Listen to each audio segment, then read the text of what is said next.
Good morning dear students हम अभी जो लेसन पढ़ रहे हैं आर हेल्थ सर्विसेज। तो अभी तक हमने पढ़ा कि जो प्राइमरी हेल्थ सेंटर्स और प्राइमरी हेल्थ सब सेंटर्स के बारे में। अब हम इससे आगे पढ़ेंगे कि अब जो ये बात कर रहे थे कि आई कैंप्स और टीबी के कैंप्स, लेप्रोसी के कैंप्स जो प्राइमरी हेल्थ सेंटर्स ऑर्गेनाइज करते हैं, तो उसके बारे में तो एक बच्ची ने एक सवाल पूछा, संजना ने, कि वो इन सब फैसिलिटीज़ के लिए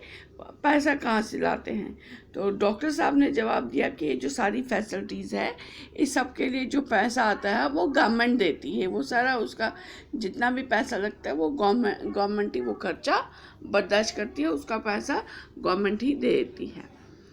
और अब आगे कहते हैं डॉक्टर साहब कि जहाँ पर कि 1 लाख से ज़्यादा पॉपुलेशन होती है वहाँ पर कम्युनिटी हेल्थ सेंटर्स होते हैं। ये कम्युनिटी हेल्थ सेंटर्स खोले गए हैं और जो स्टाफ होता है कम्युनिटी हेल्थ सेंटर में, उसमें होते हैं medical specialist, nurse and other workers. तो मेडिकल स्पेशलिस्ट होते हैं, डॉक्टर्स होते हैं, जो स्पेशलिस्ट होते हैं वो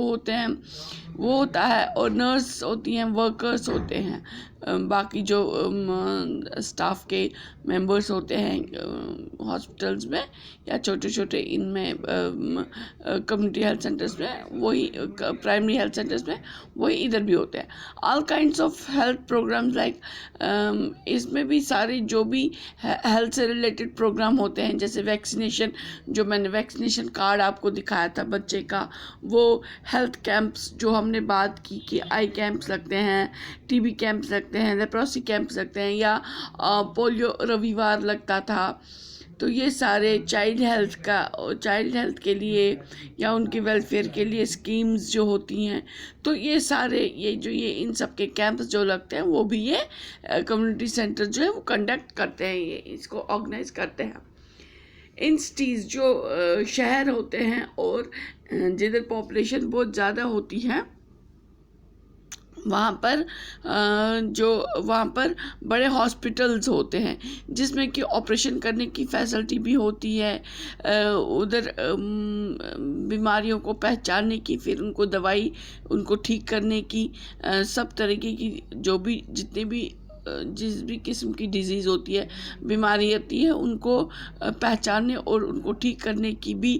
वो काम करते हैं। मतलब डॉक्टर्स होते हैं जो उनको ट्रीट करते हैं, ट्रीटमेंट भी मिलता है उधर पेशेंट्स को, और डायग्नोज भी होता है, ट्रीटमेंट भी मिलता है। एम्बुलेंस सर्विस होती है पेशेंट्स के लिए, एम्बुलेंस सर्विस होती है, मतलब अगर कोई पेशेंट बीमार है घर में, वो नहीं आ पा रहा है, तो एम्बुलेंस को फ़ोन करते हैं, हॉस्पिटल फ़ोन करते हैं, तो एम्बुलेंस आके उस पेशेंट को हॉस्पिटल ले जाती है। अपनी गाड़ी होती है, ये गाड़ी होती है जिसमें कि मेडिकल फैसिलिटीज़ होती है, जो इमीडिएट मेडिकल फैसिलिटीज़ भी इसमें लगी होती हैं। तो वो वहाँ पर उनको बुलाते हैं, तो वो एम्बुलेंस पेशेंट्स को लेकर जाती है हॉस्पिटल। और जो हॉस्पिटल्स होते हैं वहाँ पर पेशेंट्स के लिए बेड्स भी होते हैं, जैसे कि हमारे कुपवारा में डिस्ट्रिक्ट हॉस्पिटल है, हंदवारा में भी एक हॉस्पिटल है, तो और हंदवारा में अब एक मेडिकल कॉलेज भी बन रहा है और हॉस्पिटल भी बन रहा है। तो ये जो है ये सारी मतलब जो लोगों की हेल्थ को अच्छा करने के लिए, उनकी हेल्थ केयर करने के लिए ये सारी फैसिलिटीज़ रखे गए हैं पॉपुलेशन के हिसाब से। ठीक है बच्चों, तो अब आगे बढ़ते हैं हम। अब एक और सर्विस होती है हेल्थ सर्विस, जो कि मोबाइल वैन से की जाती है। कुछ एरियाज़ में मोबाइल वैन होती है, उसमें हेल्थ सर्विसेज होते हैं। अब एक बच्चे ने पूछा मोबाइल वैन क्या होती है, जो आपके मन में भी सवाल आया होगा कि वो मोबाइल वैन क्या होता है, हमने तो नहीं देखा है। तो मोबाइल वैन वो छोटा सा अस्पताल होता है जो कि व्हील्स पे चलता है। व्हील्स पे चलता है मतलब गाड़ी होती है, सिंपल गाड़ी होती है उसमें, लेकिन हर किस्म की फैसिलिटी होती है, इक्विपमेंट्स होते हैं, मेडिकल इक्विपमेंट्स होते हैं। जैसे कि ऑक्सीजन वगैरह होते हैं, मोनीटर्स वगैरह होते हैं, बीपी वगैरह चेक करने के, अलग अलग पल्स वगैरह ये सब की, या अगर किसी को ग्लूकोज वगैरह देने की ज़रूरत हो, ब्लड इमिडिएटली देने की ज़रूरत हो, वो भी होते हैं। तो ये जो मोबाइल वैन्स होते हैं ये बहुत सारे एरियाज़ में होते हैं। इसमें एक डॉक्टर भी होता है, डॉक्टर भी इसमें होता है, ताकि वो जो सीरियस पेशेंट्स हो और जब तक वो हॉस्पिटल पहुँचे तब तक उनको इमरजेंसी ट्रीटमेंट दिया जाए। या छोटी छोटी बीमारियाँ मोबाइल वैन जाती है, छोटी गांव में जाती है या ऐसे एरियाज़ में जाती है जहाँ हेल्थ फैसिलिटीज़ नहीं हो या बहुत कम लोग जहाँ हो, तो पॉपुलेशन बहुत कम हो, लोगों की तादाद बहुत कम हो, वहाँ पर भी ये मोबाइल वैन जाती है। दूर दराज एरियाज़ में भी ये मोबाइल वैन जाती है, जो जिनको जहाँ हेल्थ सेंटर्स नहीं हैं और उनको सिटी तक आना या टाउन तक आना बहुत मुश्किल हो, तो उधर के लिए मोबाइल वैन होती है, ताकि वो अगर पेशेंट हॉस्पिटल ना पहुँचे तो डॉक्टर्स ही हॉस्पिटल ही पेशेंट के पास पहुँचे। तो वो जो इमीडिएट जो छोटी मोटी बीमारियां होती हैं या ऐसी बीमारियां जो घर पे रह कर भी ठीक होती हैं, सिर्फ चेकअप करके दवाइयाँ देने की ज़रूरत होती है, तो ऐसी चीज़ें वो मोबाइल वैन करती है। और अगर किसी पेशेंट को ज़्यादा ज़रूरत होती है हॉस्पिटलाइज करने की, तो वो उसको प्रिस्क्राइब करती है कि भाई इसको हॉस्पिटल ले जाओ। तो कई बार क्या होता है, कई बार ऐसा भी होता है कि वो मोबाइल वैन भी कई बार हॉस्पिटल तक, बहुत कम केस में ये भी देखा गया है कि मोबाइल वैन भी जो बहुत सीरियस केसेस होते हैं, तो मोबाइल वैन से भी उस पेशेंट को जैसे हार्ट अटैक का केस हो जाता है या कोई और ऐसा एक्सीडेंट का, सीरियस एक्सीडेंट का केस हो जाता है, तो अगर मोबाइल वैन अवेलेबल हो उस एरिया में तो इमिडिएटली उनको ट्रीटमेंट दे के, तो जब तक वो बड़े हॉस्पिटल में नहीं पहुंचते उनको वहाँ तक वो पहुंचाती भी है, तब तक वो उनको ट्रीटमेंट मिलता रहता है, ताकि कि भाई जान का नुकसान ना हो, इमीडिएट ट्रीटमेंट इनको मिले। तो जब तक कि हॉस्पिटल में उनको, क्योंकि जो अब ऐसे पेशेंट्स होते हैं उनको हॉस्पिटल में रहने की ज़रूरत होती है, तो मोबाइल वैन में तो में नहीं रह सकते और मोबाइल वैन को घूमना होता है। अब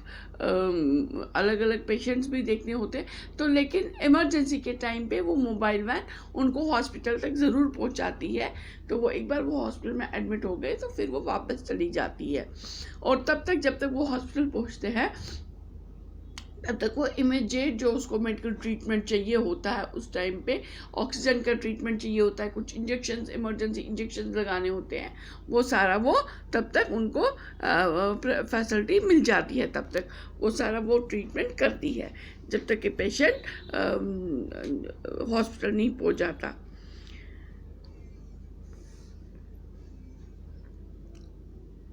अच्छा, अब क्या आपको पता है रेड क्रॉस जो है, रेड क्रॉस सोसाइटी वो एक वॉलंटरी ऑर्गेनाइजेशन है जो कि हेल्थ सर्विसेज या मेडिकल एड प्रोवाइड करती है वो इंटरनेशनल लेवल पे। कि जो ये रेड क्रॉस ऑर्गेनाइजेशन बहुत पुरानी ऑर्गेनाइजेशन है, कि इनका यही है, ये मतलब एक एनजीओ है,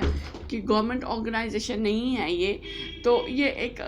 इसमें वॉलंटरली जो भी काम करते हैं, वॉलंटियर काम करते हैं, मतलब अपनी मर्जी से वो उन्होंने अपने आप को राष्ट्र के नाम या पेशेंट्स के नाम रखा होता है कि नहीं भाई हमें यहाँ पर ये पेशेंट्स की हेल्प करनी है, लोगों की हेल्प करनी है, उनको मेडिकल जो भी उनको मेडिकल फैसिलिटी चाहिए होती है, मेडिकल एड की ज़रूरत होती है, हम वहाँ पर पहुँचते हैं। आपने देखा होगा कि जो हम कई बार टीवी पे देखते हैं कि भाई ट्रेन एक्सीडेंट हो गया या कहीं पर कोई कुदरती आपदा आ जाती है, कहीं पर जैसे ज़लज़ले आ जाते हैं या ऐसे कोई तूफ़ान वगैरह आता है, तो वहाँ पर जानो माल का जो नुकसान होता है, उस टाइम पे जो जान की हिफाजत करने आ जाते हैं, एक्सीडेंट्स या ऐसी जगहों पे जो जानों की हिफाजत करने आते हैं, जब तक डॉक्टर की टीम पहुँचती है, वहाँ पर रेड क्रॉस की टीम पहुँची होती है, वहाँ पर रेड क्रॉस की टीम आ जाती है या पहले से ही वो मौजूद होती है। जैसे अभी पीछे अफवान तूफान भी आया था, आपने देखा होगा उड़ीसा और बंगाल में, तो रेड क्रॉस की टीम भी अलर्ट पे थी उस टाइम, वो वहाँ पर पहुँची हुई थी कि अगर कुछ नुकसान हो, कि जब तक डॉक्टर्स वहाँ पहुँची, डॉक्टर्स भी अलर्ट पे थे, तो उनको एक जगह से दूसरी जगह ले जाने के लिए कोई दवाई देनी हो, कोई कुछ करना हो, डॉक्टर की मदद करनी होती है। क्योंकि जब ऐसी जगह एक्सीडेंट्स होते हैं तो पेशेंट्स को उठा के कैंप तक ले जाना है या उनको दवाई देनी है, पट्टी वगैरह करनी है, तो ये सारे जो छोटे छोटे डॉक्टर्स तो ट्रीट करता है, दवाई देता है, तो नर्सिस वगैरह के साथ या बाकी जो हेल्प चाहिए होती है उस टाइम पे, ऐसी आपदाओं के टाइम पे बहुत ज़्यादा हेल्प की ज़रूरत होती है। तो ऐसी हेल्प जो होती है वो सारे वो हेल्प रेड क्रॉस सोसाइटी जो होती है वो प्रोवाइड करती है। और ये इसकी ब्रांचेस जो है पूरे वर्ल्ड में फैली हुई है,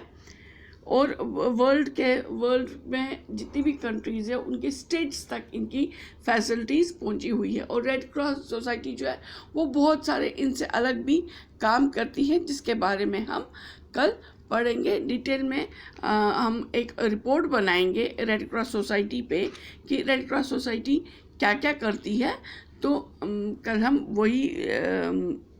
नेक्स्ट वीडियो में होगा, वो रेड क्रॉस सोसाइटी पे ही होगा कि उनका काम क्या क्या है, वो क्या क्या करती है, क्या क्या फैसिलिटीज़ पहुंचाती है। ठीक है बच्चों, तो नेक्स्ट वीडियो में हम ये सब रेड क्रॉस सोसाइटी के बारे में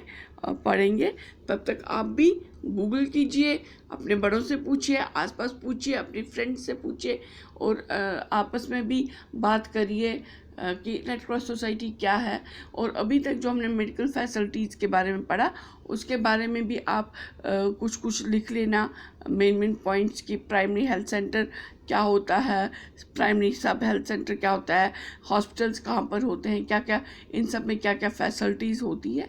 तो ये भी आप लिखना। फिर जब चैप्टर हम एंड करेंगे तो मैं ये सब के बारे में लिख पाऊँगी, तो तब आप चेक करना कि आपने ठीक लिखा है कि नहीं। तो अगर हो सके तो व्हाट्सएप नंबर जो है उस पर भेज देना, तो मैं चेक करूँगी, या मुझे कॉल कर देना, तो मैं फिर आपको बोल दूँगी कैसे देखना है। जिसने किया होगा मिस कॉल दे देना, मैं कॉल करके पूछूंगी आपसे कि क्या क्या लिखा है। ठीक है बच्चों, okay bye, take care, stay home, stay safe.